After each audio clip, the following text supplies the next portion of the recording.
Hello friends, आज की कहानी है दरिद्र ब्राह्मण। बहुत वर्ष पहले एक छोटे से गांव में एक गरीब मगर भला ब्राह्मण रहता था। वह देवी का परम भक्त था और नित्य ही दुर्गा माँ का नाम 108 बार लिखे बिना अन्न जल कुछ भी ग्रहण नहीं करता था। संपन्न परिवारों में शादी विवाह या फिर अंतिम संस्कार करवाना ही उसकी जीविका का एकमात्र साधन था। परंतु रोज तो गांव में ऐसा होता नहीं था। मुट्ठी भर पैसों से पत्नी और 4 बच्चों का पेट भरना आसान नहीं था। अक्सर वह दुर्गा के आगे अपना दुखड़ा रोया करता, हे दुर्गा माँ, मेरे ऊपर कृपा कर। एक बार जब उसे और उसके परिवार को कई दिनों तक फाके करने पड़े तो ब्राह्मण वन में गया और वहां जाकर फूट फूट कर रोने लगा। हे दुर्गा माँ, कब मेरे दुख दूर करोगी? मेरा परिवार कई दिनों से भूखा है और अब मुझसे उनका दुख बर्दाश्त नहीं होता। उनका भरण पोषण करने में मेरी सहायता करो दुर्गा माँ। जब ब्राह्मण रो रो कर प्रार्थना कर रहा था, तभी वहाँ देवी दुर्गा और भगवान शिव अपने भक्तजनों का कुशल क्षेम जानने के लिए विचरण कर रहे थे। देवी ने ब्राह्मण के रोने की आवाज़ सुनी और भगवान शिव को उसका पूरा हाल सुना डाला। हे कैलाशपति, कृपया करके इस ब्राह्मण को एक ऐसी हांडी दीजिए जिसमें मुद्गी का अक्षुण्ण भंडार हो। भगवान शिव ने तुरंत ही एक हांडी देवी के सामने धर दी। देवी ने ब्राह्मण को बुलाया और उसे वरदान देते हुए बोली, हे ब्राह्मण, तुम्हारी आराधना से मैं प्रसन्न हुई। यह हांडी लो। जब भी तुम्हें अन्न की आवश्यकता हो, इसे उल्टा करके हिलाना। जब तक तुम इसे सीधा नहीं कर दोगे, इसमें से स्वादिष्ट मुद्गी गिरती रहेगी। इससे तुम अपने परिवार का पोषण भी कर सकोगे और जीविकोपार्जन के लिए बेच भी सकोगे। ब्राह्मण ने देवी को प्रणाम किया और अपने परिवार को यह वरदान दिखाने के लिए घर की ओर भागा। अभी वह कुछ ही दूर पहुंचा था कि उसके मन में विचार आया कि यह हांडी अपना काम करेगी भी या नहीं। उसने हांडी को उल्टा किया तो क्या देखता है कि हांडी में से बहुत बढ़िया मुद्गी निकल रही है। मुद्गी को गमछे में बांधकर वह आगे निकल पड़ा। दोपहर हो चली थी और ब्राह्मण के पेट में चूहे दौड़ रहे थे, पर न तो उसने स्नान किया था और न ही पूजा अर्चना की थी। उस पर पोटली में बंधी मुद्गी उसकी भूख को और बढ़ा रही थी। पास में ही एक सराय थी।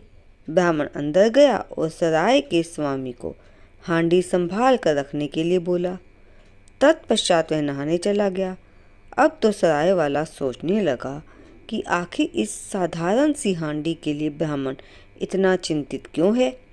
उसके पास कई तरह के ग्राहक आए थे, पर किसी ने भी इस तरह हांडी को संभाल कर रखने की बात नहीं की थी। वह हांडी को उलट पलट कर देखने लगा, पर उसे खाली पाकर सराय वाला बहुत निराश हुआ। लेकिन जैसे ही उसने हांडी को उल्टा करके हिलाया, उसमें से बहुत सी मुद्गी गिरने लगी। उसने अपनी पत्नी और तीनों बच्चों को झट से बुलाया और पलक झपकते ही सराय के सब बर्तन और मर्तबान मुद्गी से भर गए। अब तो सराय वाले के दिल में खोट आ गया। उसने सोचा कि क्यों न यह जादुई हांडी उसकी हो जाए। फिर उसने दिव्य हांडी के स्थान पर बिल्कुल वैसी ही पर साधारण हांडी रख दी। इस बीच ब्राह्मण अपने पूजा पाठ और नित्य कर्म से निवृत्त हो गया। उसने अपने गमछे में से नरम नरम मुद्गी निकाली और आनंद पूर्वक खाने लगा। उसके पश्चात सराय वाले से वह अपनी बदली हुई हांडी लेकर खुशी खुशी घर की ओर चल पड़ा। घर पहुंचकर उसने अपनी पत्नी और बच्चों को माँ दुर्गा के वरदान के बारे में बताया, पर किसी को भी विश्वास नहीं हुआ। उन्हें लगा कि गरीबी और भूख से ब्राह्मण का दिमाग फिर गया है, और जब हांडी में से मुद्गी का एक भी दाना नहीं निकला तो उनका संशय सच में बदल गया। ब्राह्मण बहुत दुखी हुआ। सराय के मालिक की चाल उसकी समझ में आ गई। वह उल्टे पैर सराय पहुंचा, पर सराय वाला बात से अनजान होने का नाटक करने लगा और उसने ब्राह्मण को वहां से भगा दिया।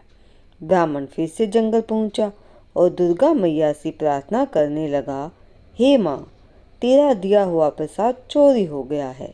तेरा भक्त लुट गया माँ, मेरी सहायता कर। माँ दुर्गा और भगवान शिव ने फिर से ब्राह्मण पर कृपा की। उसे एक और हांडी देते हुए बोले, जाओ वत्स, इस हांडी का सदुपयोग करना और इसे संभाल कर रखना। ब्राह्मण घर की ओर चल पड़ा, पर बीच रास्ते में ही रुक गया, यह देखने कि इस बार हांडी में से क्या निकलेगा। उसने हांडी को उल्टा किया, पर इस बार हांडी में से भोजन की जगह भयानक दिखने वाले राक्षस निकलकर उसे पीटने लगे। अचंभित ब्राह्मण को देवी के इस वरदान का अर्थ समझ में आ गया और हांडी को सीधा करके वह एक बार फिर सराय जा पहुंचा। सराय वाला ब्राह्मण को देखकर बहुत प्रसन्न हुआ। ब्राह्मण ने उसे फिर से अपनी हांडी सौंपी और उसे ध्यानपूर्वक रखने के लिए बोला। इतना कहकर ब्राह्मण नहाने चला गया। ब्राह्मण के जाते ही सराय वाले ने अपने परिवार को बुलाया। सब ने मिलकर हांडी को उल्टा किया। उन्हें आशा थी कि इस बार तो मिठाई निकलेगी, लेकिन जब मिठाई की जगह भयंकर राक्षसों ने उन्हें पीटना शुरू कर दिया तो उनकी सारी खुशी हवा हो गई। ब्राह्मण जैसे ही वापस आया, सराय के मालिक ने उसके पैर पकड़ लिए और क्षमा याचना करने लगा। ब्राह्मण ने अपनी दिव्य हांडी वापस मांगी और इस दूसरी हांडी को सीधा करके उन्हें राक्षसों से मुक्ति दिलाई। प्रसन्नचित्त ब्राह्मण दो दो हांडियां लेकर घर पहुंचा। खुशी खुशी उसने दोनों हांडियां अपने परिवार को दिखाई। उसके बाद सबने मजेदार मुद्की से अपनी भूख शांत की।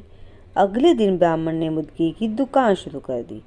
देखते ही देखते उस दुकान के चर्चे दूर दूर तक होने लगे। उसने अपने लिए एक पक्का घर भी बना लिया। आखिरकार गरीबी और फाकों के दिन समाप्त हो गए। पर कहते हैं ना, समय बदलते देर नहीं लगती। ब्राह्मण के भी अच्छे दिन समाप्त हो गए थे। पहली बार तो वह बच गया, क्योंकि ऐन वक्त पर घर लौट आया था। हुआ कुछ यूं कि उसके बच्चों ने गलती से दूसरी हांडी को उल्टा कर दिया था। जब वह घर पहुंचा तो राक्षस धड़ल्ले से बच्चों की धुलाई कर रहे थे। उसने लपक कर हांडी को सीधा किया और उसे संभाल कर रख दिया, पर दूसरी बार उसके आने में देर हो गई। छीना झपटी में उसके बच्चों से वह दिव्य हांडी छूटकर टुकड़े टुकड़े हो गई। एक बार फिर बड़े ही भारी मन से ब्राह्मण ने भगवान शिव और माँ दुर्गा का स्मरण किया। दोनों ब्राह्मण के समक्ष प्रकट हुए और उसकी दुख भरी कहानी सुनकर उसे एक और हांडी दे दी। इसके बाद और कोई हांडी नहीं, दोनों ने ब्राह्मण को आग्रह किया। ब्राह्मण ने उन्हें प्रणाम किया और घर भागा। घर पहुंचकर अपनी पत्नी और बच्चों के सामने उस नई हांडी को उल्टा किया और इस बार मुद्के की जगह हांडी में से संदेशों की बरसात होने लगी। गोल गोल चांद के टुकड़े जैसी संदेश मिठाई देखकर ब्राह्मण के परिवार के मुंह में पानी आ गया। उनकी खुशी का ठिकाना ना था। ब्राह्मण ने मिठाई की दुकान खोल ली और उसके संदेशों की खबर आग की तरह फैल गई। उसके और आसपास के सभी गांवों में शादी विवाह का कोई भी सुअवसर उसकी दुकान की मिठाइयों के बिना अधूरा रहता। ब्राह्मण के दिन दुगनी उन्नति से गांव के जमींदार को ईर्ष्या हुई। उसने भी उस चमत्कारी हांडी के बारे में बहुत सुना था। मन ही मन उसने तय किया कि उस हांडी को वह किसी भी तरह हासिल करेगा। जमींदार के बेटे की शादी जल्दी ही होने वाली थी। इस अवसर पर उसने कई लोगों को आमंत्रित किया और ब्राह्मण से भी कहा कि वह अपने साथ अपनी हांडी लेता आए, जिससे मेहमानों की खातिरदारी मज़ेदार संदेशों से की जा सके। ब्राह्मण को जमींदार की नीयत पर शक तो हुआ, पर उसे मना करना भी मुश्किल था।